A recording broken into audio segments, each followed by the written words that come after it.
এই দেখো, তুমি একা একা এই ঠান্ডায় বসে কি করছো?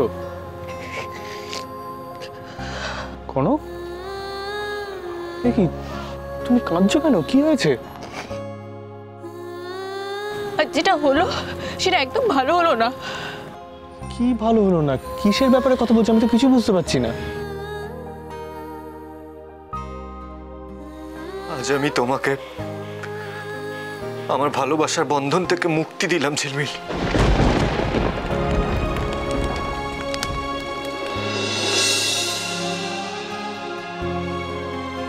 দেখো কনক, অবরোধ দিকটা তো ভেবে দেখতে হবে না? ও যদি এভাবে ওর পুরনো স্মৃতি আঁকড়ে ধরে থাকে তাহলে নতুন জীবনটাকে অ্যাকসেপ্ট করবে কি করে? তাহলে সব স্মৃতি, সব অতীত এভাবে মুছে ফেলা যায়? এটা সম্ভব? তুমি বলো। না, সম্ভব না। But he has to try to move on. তুমি তো জানো ঝিলমিলকে কতটা ভালোবাসতো। আমি তো সেই জন্যই বলছি, তুমি দেখো কিছুদিন পরে না ভাই খুব বিরক্ত হয়ে যাবে, খুব কষ্ট পাবে। অত ভেবো না কনক, দেখবি আস্তে আস্তে সব ঠিক হয়ে যাবে। সময় সব কিছু বদলে দেয়, মানুষ আস্তে আস্তে চেঞ্জ হয়ে যায়। দেখবি আস্তে আস্তে ও নিজের পাস্টের সাথে নিজেকে অ্যাডজাস্ট করে নেবে। আর দিদি ভাই, তুমি জানো আজ দিদি ভাই কতটা আঘাত পেয়েছে? এসব কি বলছে কনক? কেন বলছে? আচ্ছা কনক, একটা কথা বলো তো আমাকে। ধরো অব্র আজকে মাহিকে বিয়ে করলো না, কাল বা পরশু আমরা তো ওর বিয়ে নিয়ে ভাবতামই। ওর কত বয়স বলো? ও কি সারাটা জীবন এভাবে একাই থাকতো? আর আর ওর কথা না বাদই দাও, ওর দুটো বাচ্চা, ওরা তো অন্তত একটা মা পেলো। আমি জানি না তোমাকে আমি কি করে বোঝাবো। আচ্ছা, মৃত্যুর পর আত্মার অস্তিত্বে বিশ্বাস করো তুমি?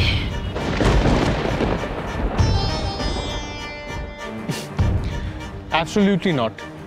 আর আমি তোমাকে এটাই বলবো যে তুমি এসব ভেবো না, এসব মাথা থেকে একদম বার করে দাও। চল শুয়ে পড়বে, চলো।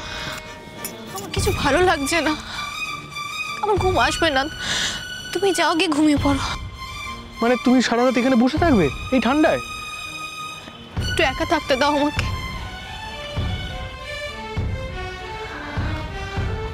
কিন্তু আমার বউ আমার পাশে না শুলে যে আমার ঘুম আসবে না। আর আমার বউয়ের মুড কি করে ঠিক করতে হয় সেটা আমার কিন্তু জানা আছে। দিদি ভাইকে যদি এনে দিতে পারতে তাহলে।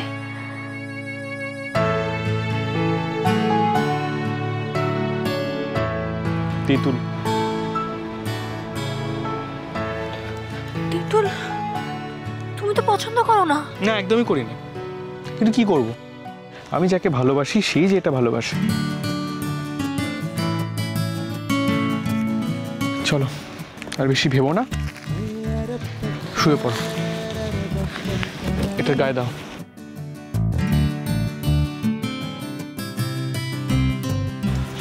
পাগল একটা।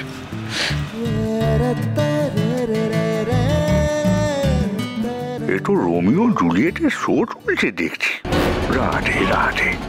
কিন্তু কাল কি হবে বলেন দোকানে নেই? কাল সকাল হলেই তো বোমা ফাটবে বাড়িতে, বোমা। এ তো প্রেম তখন থাকবে তো।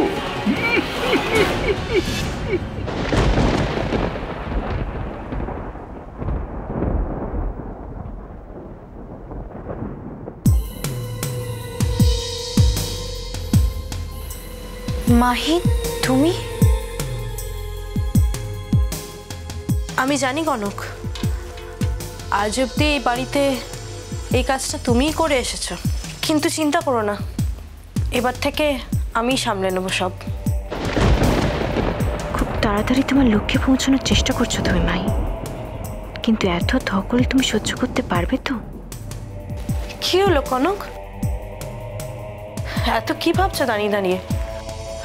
না মাহি, আমি ভাবছিলাম বাড়ির সবাই যদি এটা দেখতো তাহলে কত ভালো হতো। সবাইকে নিয়ে তোমার এত ভাবতে হবে না। এনিওয়ে, একটু এখানে এসে বলো তো সব আয়োজন ঠিকঠাক আছে কিনা, কোনো ত্রুটি থাকেনি তো? ঠাকুরের কাজ মন দিয়ে করলে তাতে কি কোনো ত্রুটি থাকে মাই?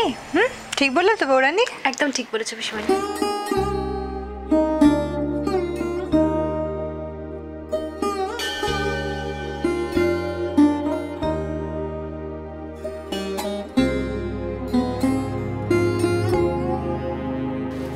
যাক, মাহির তাহলে ঠাকুর দেবতার ওপর ভক্তি শ্রদ্ধা আছে দেখছি।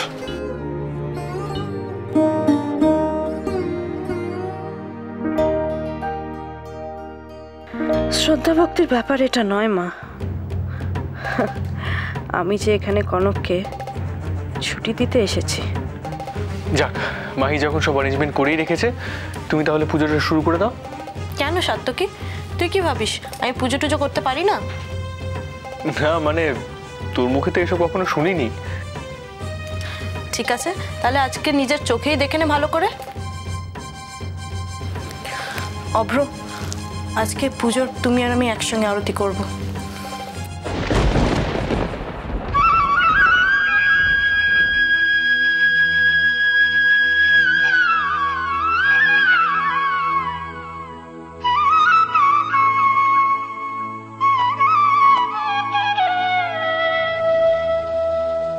কুসুম দোলায় দোলে শ্যামুরায় তমাল শাখে দোলা ঝুলে ঝুলনে।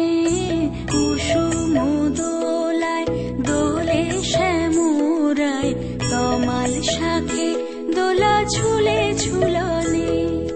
শ্যামেরি পাশে শ্রীমতী হাসে, শ্যামেরি পাশে শ্রীমতী হাসে, যুগল শশী যেন বৃন্দাবনে। কুসুম দোলায় দোলে শ্যামুরায় তমাল শাখে দোলা ঝুলে ঝুলনে।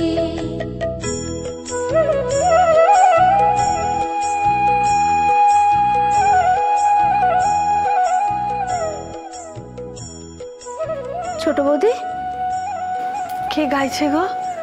কি সুন্দর। মা, তুমি সেটাও বুঝতে পারলে না? ওটা তো আমাদের বৌরানির গলা গো। কনক, কি মিষ্টি গলা। দোলে কৃষ্ণ মেঘের ওই সৌদামিনী, হিন্দোলে দেয় দোল ব্রজ গোপিনী।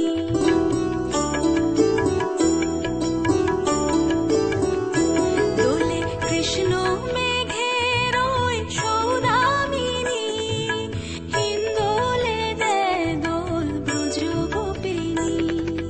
বাজায় নূপুর নাচে ময়ূরী ময়ূর, বাজায় নূপুর নাচে ময়ূরী ময়ূর, যমুনা উজান বয় ভরা সামনে।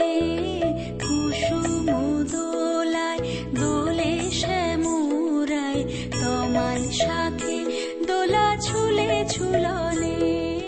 এসো, এদিকে এসো।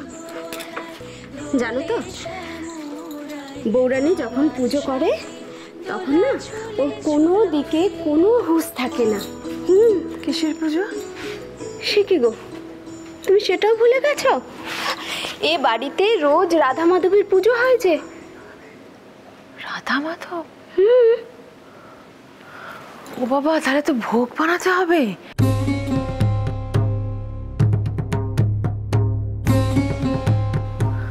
বানাবে? তুমি তুমি ভোগ বানাবে ছোট বৌদি? বলো বলো বলো না তো, তুমি ভোগ বানাবে? তোমার সব মনে পড়ে গেছে না? হ্যাঁ ও ছোট বৌদি, তোমার সব মনে পড়ে। কি মনে পড়ে যাবে? কি?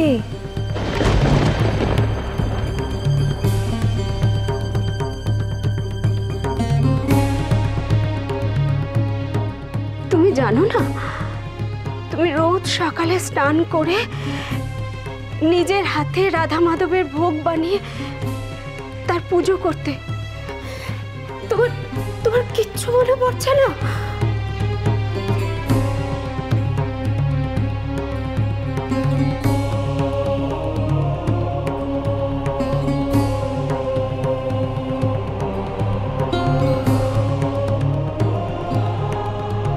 ছোট বৌদিকে তুমি ভালো করে দাও ঠাকুর, মানুষটাকে তাড়াতাড়ি সুস্থ করে দাও। আমি তোমার কাছে আর কিচ্ছু চাইবো না।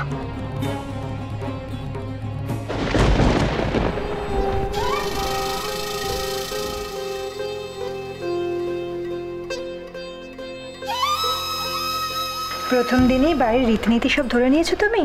ইয়ার এমন কি পিসিমণি, শুধু তো একটু পুজো, আর এমনি তো আমার এসব করতে ভালোই লাগে। শুধু সকাল সকাল ঠান্ডায় বিছানা ছেড়ে উঠতে হয়, এই যা।